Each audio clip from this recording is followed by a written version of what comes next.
Hi there, this is your friend Anna, and the question that I've been getting the most from all of my friends is, what are we wearing? This age-old question isn't just about choosing an outfit, it's about choosing how we present ourselves to the world.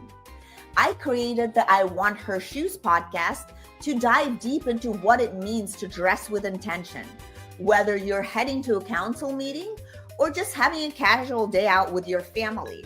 Join the conversation as we explore the power of personal style and the decisions that shape our public personas. Put on your favorite pair of shoes and step into my closet.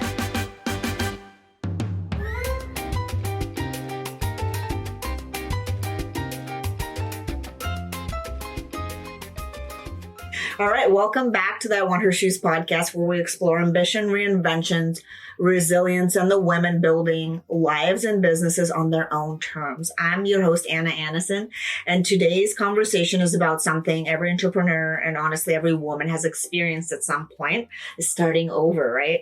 Because success rarely follows a straight line. Never. That does not happen. And sometimes it means losing everything before you build the thing you were actually meant to create. And today's guest knows that better than most people. And before becoming the CEO and founder of Max Retail, Melodie van der Ben, right? That's right. Skipped college, built a career in real estate as a teenager, lost everything during the house crash, sold designer clothing out of a van, right? And opened her own boutique and eventually created a tech platform she wished she had as a retailer. That's right. That is so cool. And today, Max Retail is helping boutiques and brands turn unsold inventory into opportunity, changing the way fashion industry thinks about resale. This conversation isn't just about retail. It's about resilience, reinvention, entrepreneurship, and having the courage to solve the problem that really keeps you up awake at night as a business owner, right? Well, it's so nice to have you here, Melodie. Well, thank you for having me in this beautiful, beautiful shoe closet. Thank you. And before we dive in, I always ask our guests, where are you local? How did you end up in South Florida? Tell me a little bit about your story. Lucky for me, I was raised here in South Florida, and it's just become cooler and cooler every decade. Yes, cheers to that. So now I am in North Palm Beach, which is just a little bit north of West Palm Beach, and living my best life with my husband and 2 kids and my startup. That's amazing. I love that. And I'm actually going to check it out too, because it seems like a cool place to live. For sure. And your career has taken so many unexpected turns. Looking back, was there one moment when you realized your path was never going to look conventional? I had moved out of my house when I was 16 years old. So I grew up much faster. Right. That will do it. That will absolutely do it. And while still going to high school, I was working 2 to 3 jobs. And by the time I graduated high school, I didn't feel like my peers, and I just couldn't grasp the thought of going and living in a dorm room after I had been on my own with these people my age who hadn't had enough life experience to really be on the same page as me. And it was just, I felt different. And between feeling so different, almost alienated from my peers, and not knowing what I wanted to do, I thought, how can I go and commit to 4 years before knowing what I truly want to do with my life? And so I took an unconventional path, and instead I got a real estate license, which took a whopping 2 days to get a real estate license. Much easier than 4 years of college. That's right. Wow. In California, it takes some crazy. I did it too in my early 20s, and it took like 6 months of going to night classes and stuff there to do it. But here it's 2 days. That's awesome. correct. Yes. And what did this entrepreneurship and just doing that teach you that the classroom never could? Well, I think when I was in class, teachers wished that I was sleeping because otherwise I was just talking. And so I drove everyone nuts. And I think what I learned over time is that I'm a kinesthetic learner, right? There's audio, visual, and kinesthetic. I learn by doing. And how that's played out in my life is learning the hard way and really just getting my hands dirty at every opportunity and making mistakes and being okay with that. And that never fits in a regular classroom mold. Right. And I was able to understand that once I was out of high school and really starting to make my own mistakes and find my own way. Well, I think that's an awesome way to look at it. I know that you lost everything during the housing crash, and that could have really ended your entrepreneurial journey, but instead it became the beginning of another one. Absolutely. And how did that change you? That's so cool. I mean, I feel like that is just so inspiring. Well, when you don't go to college, in some ways you burn the boats, right? You're on land, you have no way back. And when the housing market crashed and I found all of the properties I had purchased were now being repossessed, I was turning my Mercedes back into the dealer as that was being repossessed. And I had nothing, but I also had no route back. And so I ran away to Israel for 6 months with a guy I was dating. Nice. That's a nice little break. That seemed like the best idea at the time. You know, I had this opportunity. He was moving there and I had nothing to lose because everything was already as good as gone. And in Israel, I came across these incredible designers on this street called Dizengoff. And I would enter these stores and be, oh my goodness, this fashion is so incredible. Where are you sold in the States? And they would say, well, we're not sold anywhere. How would we get there? And so it started with just this naive question of, well, then how do designers get into stores? How can they get in front of people? And it's quite interesting because I almost feel like looking back now, this was when I was about 20 years old that I asked that question. How do designers get in front of consumers, get in front of retailers? And I kind of think I never stopped asking that question. Because how do they really? Exactly. And I still solve that today, right? I solved it with my first company, which was DBC Showroom. Mm-hmm. I think the most important lesson I learned is when you present yourself to a company, you can either apply for a job where they're going to say, where did you go to school? Or you're going to approach as a company. And people are going to say, well, what does your company do? Right. So Melodie, as director of sales at DBC Showroom, at 20 years old, could approach a designer and say, I'm going to place you into independent boutiques. Now, I did not know how I was going to do that, but I believed I could. And so I got designers who had nothing to lose to let me represent them. And none of them asked me where I went to college. They just wanted me to do the job I said I could do. Let's talk a little bit about that. I know that you sold designer clothes out of a van before you opened your own boutique, trying to figure out how to do this, right? What did those years teach you about hustle, customers, and most of all, yourself? What was interesting is it didn't start out in that beautiful Sprinter van. It started out in the back of a Saab convertible where I would load the rolling rack, a garment bag full of the samples, and drive store to store. And I learned this one call at a time. Right. Sitting in my kitchen at the table, picking up the phone. This was before AI, guys, and before Google. Way before all of this. So there was no, you can't just say hey, where do I find these stores, right? Right. You have to look like a phone book sometimes. You had to really understand, hey, what is the right boutique for this line I have? Mm-hmm. And then you had to say, how am I going to reach this person? What is the right day and time and message? And when I would call and I'd say, oh, it's Melodie. I'm calling from Juju Costa. Do you want to see the collection? They would say, what are the price points? I didn't know what a price point was. I'd say, I'll call you back. Yeah, and then you did some research and you found it. I called them back. And then the next question would come and I'd say, I'll call you back. And this went on and on and on. And I just learned this one call at a time. And you can imagine my first trade show where I show up to exhibit and all of a sudden I realize there are thousands of other brands and reps. And I say, oh, gee, this is a whole thing. I didn't even know it was a thing.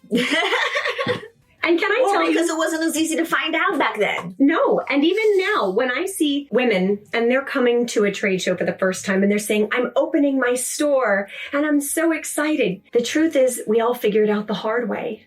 And they're going to have to figure out what to buy, what is a markup, what is a markdown. There really is just a rite of passage to making these mistakes when you open your store or when you start your first showroom, and no one is excused from them. It's just a matter of how fast we can grasp the concept and move on to the next. Right. You just did it. Mm-hmm. I think that's amazing. Why do you think the best businesses often come from personal frustration? Well, I knew from my time as a rep, driving store to store, because the retailers would always point out to me what didn't sell from the season before. And they would say, Mel, how can you help me?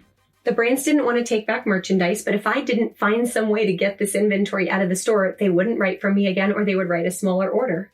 I see. So that problem was very evident. And then when I became a retailer and suddenly I had a store and a sale rack and no one was helping me, that was when it really just haunted me as a problem. And so the reason why a founder who's experienced a problem is going to be so much more successful than a founder who hasn't lived the problem is because it's really hard to solve.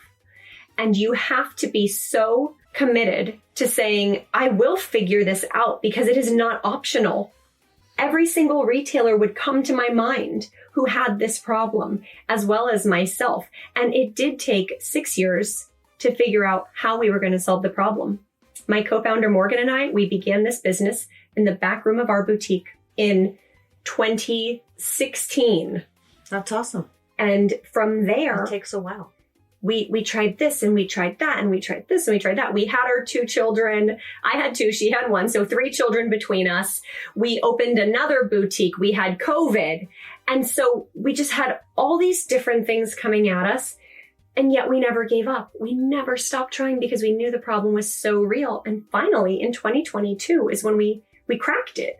And we realized that this wasn't an inventory problem for these retailers. It was a distribution problem. Sounds awesome. And for people who are not familiar with Max Retail, can you explain what exactly it does and why it matters for both retailers and consumers? And I'm all about sustainability, so I think it's a really cool thing that you're doing. Thank you. So Max Retail is a retail tech platform that helps independent retailers and brands turn their past season inventory back into cash by helping them easily sell it online. So previously, you could be a successful retailer by being a great buyer, an amazing merchandiser, and giving awesome customer service. Right. But in the last 10 years, that has shifted. People are not looking up when they are out and about. They're looking down on their phone. Mm-hmm. Their attention is distracted, and the rise of D2C brands has made it extremely hard for an independent retailer to stay top of mind for their customer because they're constantly being bombarded with ads of different products on social. So now an independent retailer has marketing as nearly an important of job as the buying itself. Yeah, like a whole Instagram situation, right? You have to have a community, you have to have a story, a narrative. It's a lot. TikTok, you have to keep It's a showing lot, up yes. and stay with the trends. YouTube, and- everything. It's like a it's lot. it's like a big budget. Correct. Now think about the inventory that doesn't sell. It was always a pain. But now you have a whole nother job you need to do, and that unsold inventory is not what you want to promote. You want to promote Right. the new merchandise that you can sell at full price. But over here's that unsold inventory. It's about $100,000 a year for every 1,000 That's a square lot. feet a retailer Wow. has. And with Max Retail, a click of a button in a retailer's point of sale, it sends a data feed to Max Retail where we know that retailer needs help selling it.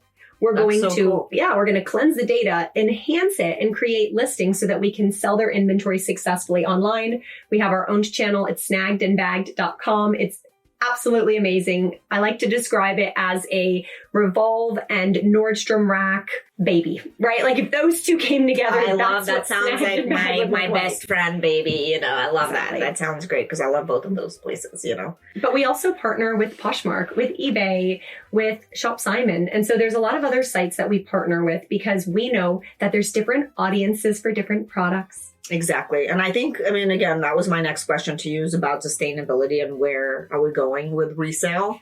But I feel like now there is like a huge group of people that are looking for like older stuff. They're not like interested in the new. Correct. So where do you see this future of resale heading? I feel like it's actually good for your business. Yes. So resale is no longer seen as cheap. It's seen as smart. Exactly. Yeah. I will shop anywhere. I will shop in a boutique. I will shop in a thrift store.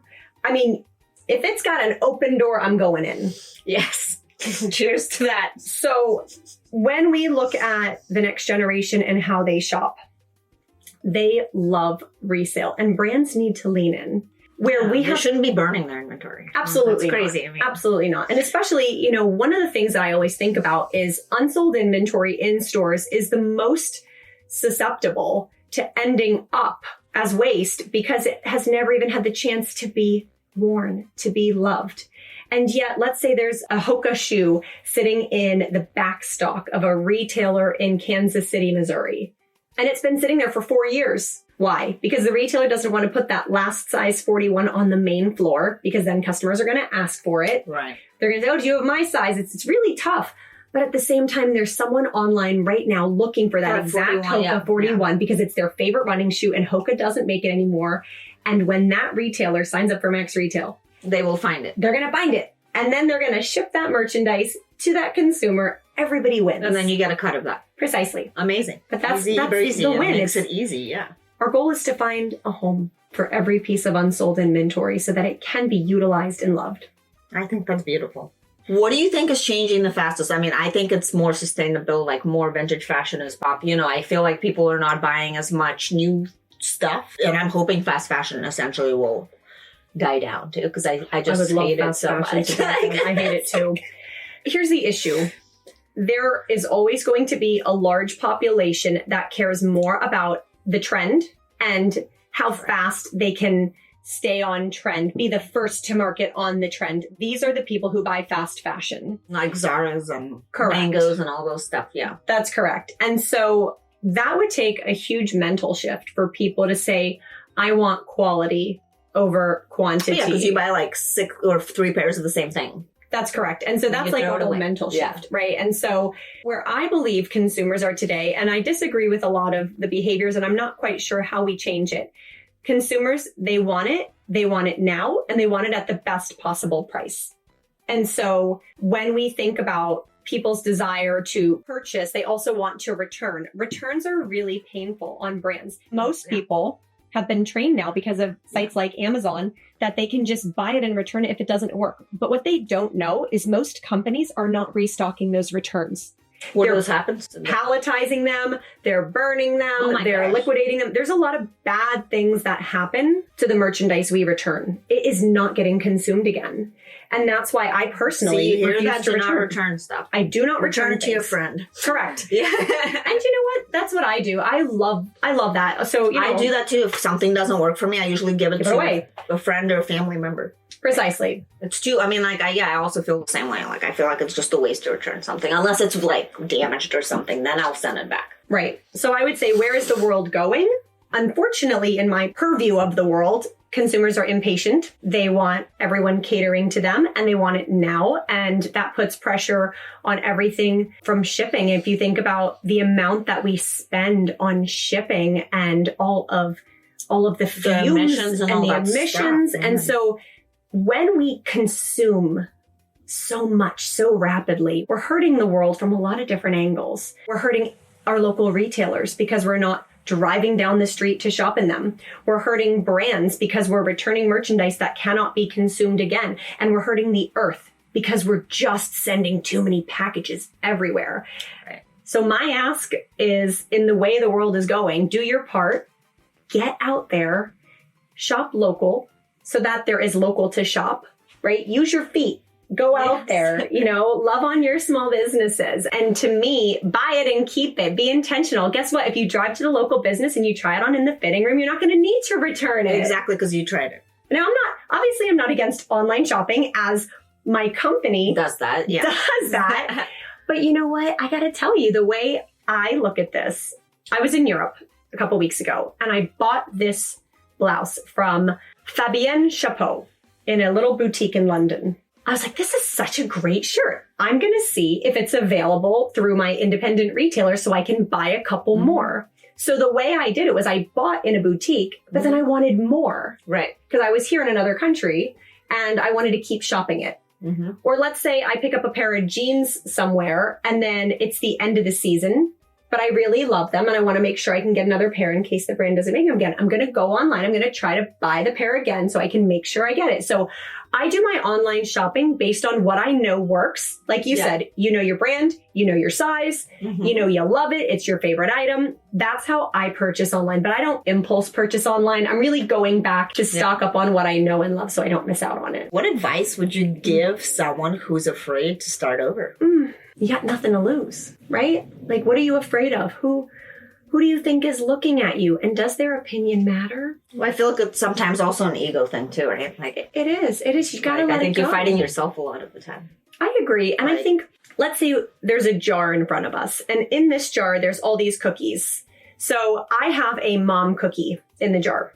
I have a friend cookie in the jar. I have a CEO cookie in the jar.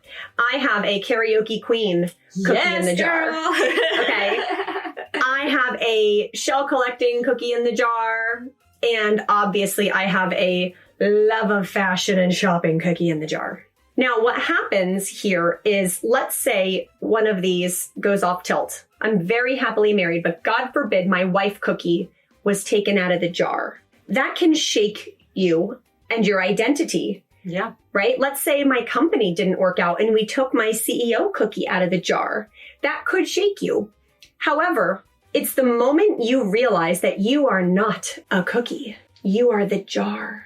I love that. That is when everything can change. And that is when you can reinvent yourself, because then it's just a matter of putting cookies in and taking cookies out of a jar, but it doesn't change you.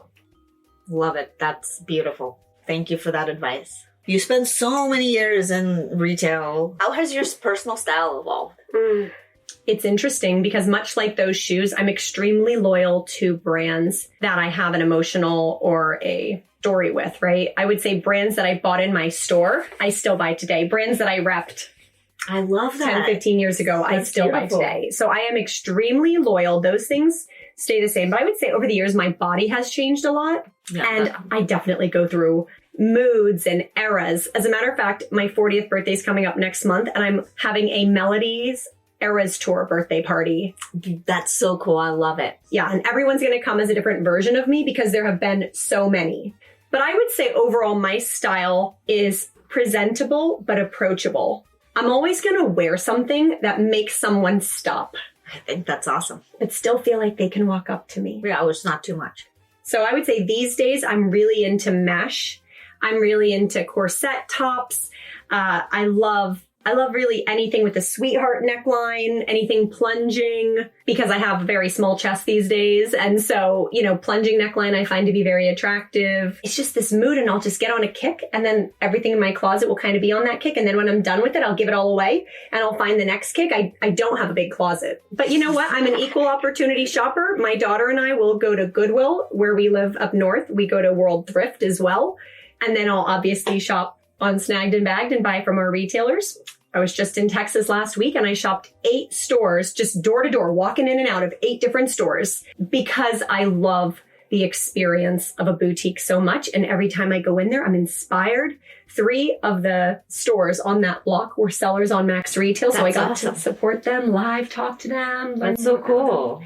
So yes, I shop absolutely everywhere. Hey, it's not a bad thing. At least my husband's finally gotten used to it after 18 years with me. He understands this is me, right? This is what I'm all about. Not going to stop shopping. I'm not. I'm never going to stop. That's you. I think that's awesome. Okay, well, tell us about these shoes, which look very comfortable, and they look really trendy and cool. What you're looking at is Ilse Jacobsen, which is a Danish designer. And why these shoes are so special to me is the reps. It's a company called Lines of Denmark.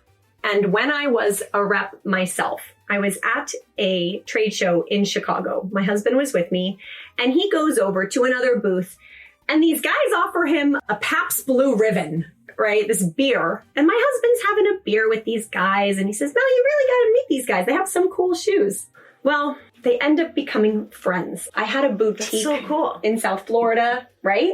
So I went from being a rep to being a retailer. They came down to Florida and they sold me these shoes in my boutique. I've probably sold thousands of pairs of these shoes. Really? In different colors. They are so darn comfortable. I've met the founder, Ilse, who unfortunately died of cancer a few years back.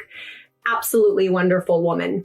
And when I started Max Retail, the reps that represent this line, they were cheering me on, and they still are today. The same people I met. And so I wear these shoes at every trade show out of loyalty, out of love, and out of comfort, all in one.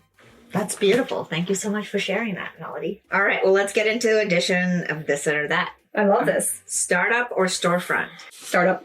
Vintage or new? New. Sneakers or heels? Sneakers. Boutique or department store? Boutique. Coffee or champagne? Coffee. Risk or security? Risk. Yes, of course. I mean, you wouldn't be able to do all the reinvent yourself that many times, girl. Palm Beach or New York? Palm Beach. Business book or fashion magazine? Business book. Online shopping or in-store experience? In-store experience. Early mornings or late nights? Late nights. Designer bag or meaningful jewelry? Meaningful jewelry. Big launch or quiet progress? Quiet progress. Resale or retail? Ooh, that's such a trick question for me. That's a trick question. I don't know. I need both. I'm so sorry. That's impossible for me to pick. Legacy or lifestyle? Oh my goodness, legacy all day long. Legacy. Well, Melodie, thank you for sharing your amazing story. I think what makes your journey so inspiring isn't simply what you've built, that you built a successful company. It's that you're willing to begin again and that you're the jar. And I love that analogy. And you do it again and again, and you remind us that setbacks don't define us. It's good. It's actually good to do that. They're often the experiences that prepare us to solve problems no one else understands, right? Absolutely. And whether you're starting a business, changing careers, or rebuilding after disappointment, your story is proof that the path does not have to be perfect. It just has to be yours. Absolutely. And can I say, no one wants to hear a story only of success. That's true. No one cares. No one's inspired if all you do is succeed. That is true. You inspire others by getting up again. Well, it's so awesome to have you. And thank you so much for listening. And we'll see you on the next episode. Thank you so much. This was awesome. Good. I'm glad.